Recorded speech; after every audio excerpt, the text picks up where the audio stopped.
Labour tax plans for high earners. If you're watching this video, you're probably a little bit worried about what will be coming down the road for you once Rachel Reeves gets in her plan for Wednesday, 26th of November, which is when the autumn budget for 2025 comes out. Now, we can sit here until I'm blue in the face debating what it's going to be. Is it going to be wealth tax, which is already very common in countries such as France, Spain, Norway?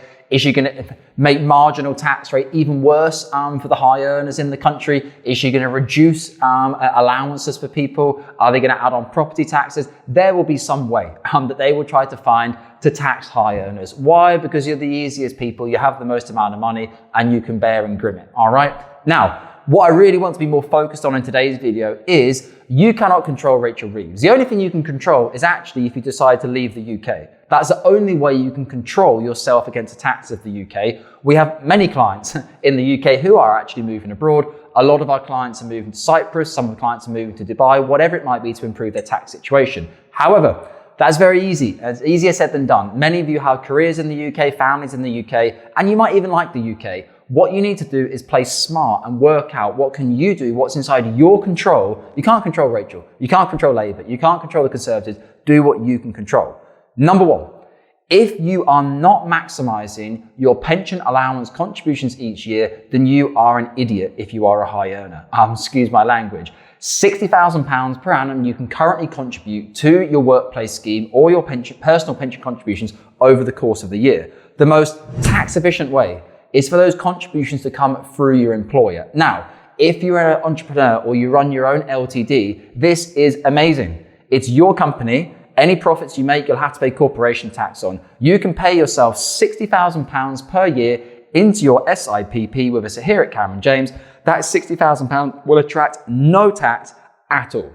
The only definition is it has to be wholly and exclusive for the director of that company. You can be paying yourself a salary of £10,000 a year or £20,000 a year, and you're still allowed to make the contribution of £60,000. That is so tax efficient. If you're not doing that, you need your head checked. I have many clients here at Cameron James come the 6th of April every single year, bang, £60,000 from their LTD into their SIP, get that money growing. We call it front loading. There's no need to do £5,000 per month. 5 times 12 is £60,000. Do it right at the start of the year. By the law of averages, 3 out of every 4 years in the equity markets is a positive one. Get that money invested into the equity markets as soon as possible. If you don't have an LTD, you will still likely have an employer. You can make salary sacrifice out of your salary before the money is paid to you, before you have to pay income tax on it. It is very, very, very tax efficient. So you can do up to £60,000 salary sacrifice, obviously along with whatever pension contributions you have from your employer and as you as an employee. Whatever you do, make sure you're maximising your £60,000 per year. Now, if you're watching this video saying, Dominic, I earn 400 grand a year or 500 grand a year, £60,000 pension contribution isn't going to make a huge difference. Well, you know what? It does.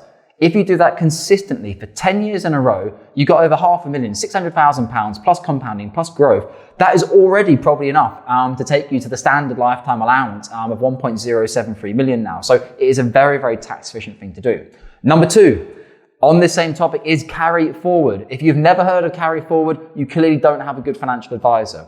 Carry forward is legislation put in place by the UK government, which allows you to retrospectively go back and make any missed contributions for the last 3 years of tax years. Now, again, if you have an LTD, technically speaking, there is absolutely nothing wrong with you backdating 3 years worth of employer contributions from your LTD into your SIPP. Again, it just has to be the rule that they're exclusively for the company. If you are the director of the company and you're working full-time in that company, it is not an issue. Always talk with your tax advisor though about what is reasonable. If you have other employees in the company, what are you paying into their pension schemes? And maybe you could do a more phased approach. Rather than trying to utilize all 3 years from your UK LTD, you could do a phased approach of maybe £80,000 from this year, which would be your £60,000 allowance from this year. And then you go back to the last of the tax years, which are still available to you. Now, sneaky tip with this.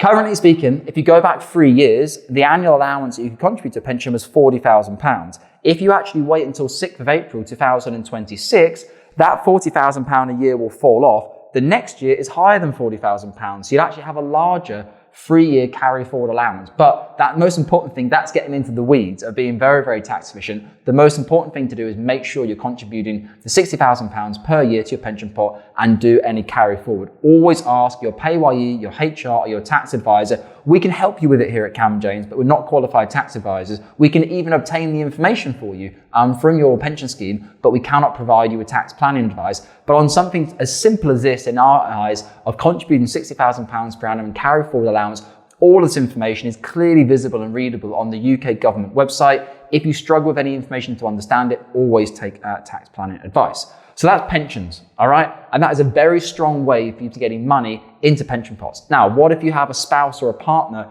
who's also a director on your company? You could even consider your kids. What's your kid's situation? Could you employ them somehow through your company to provide some type of service or value and make them a director? Again, we're getting into the weeds, and it's the stuff that you can do once you've already done the stuff in the middle. The second thing, it's boring, but ISAs. Have you utilised your £20,000 ISA allowance for this year? Yes or no? If you haven't and you're a high earner, go and do it. Otherwise, pensions first, ISAs second.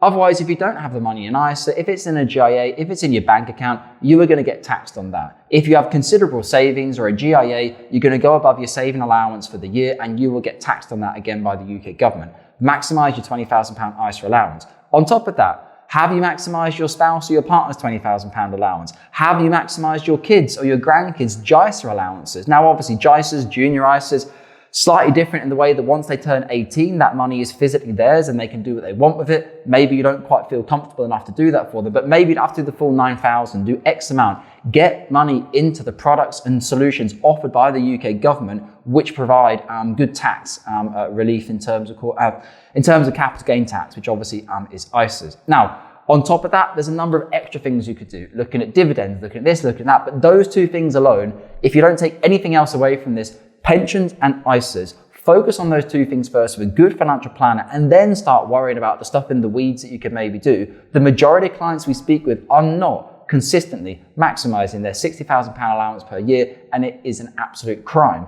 People complain about taxes in the UK, but then they don't take advantage of the very simple processes which are available for them.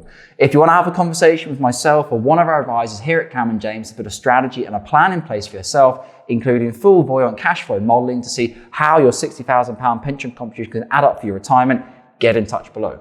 There's no cost for having an appointment. There isn't even any cost for having a report for us, unless it's a defined benefit pension as part of a 2-advisor model. All our reports are completed free of charge to put you in an educated and informed position to decide what you want to do with your financial planning.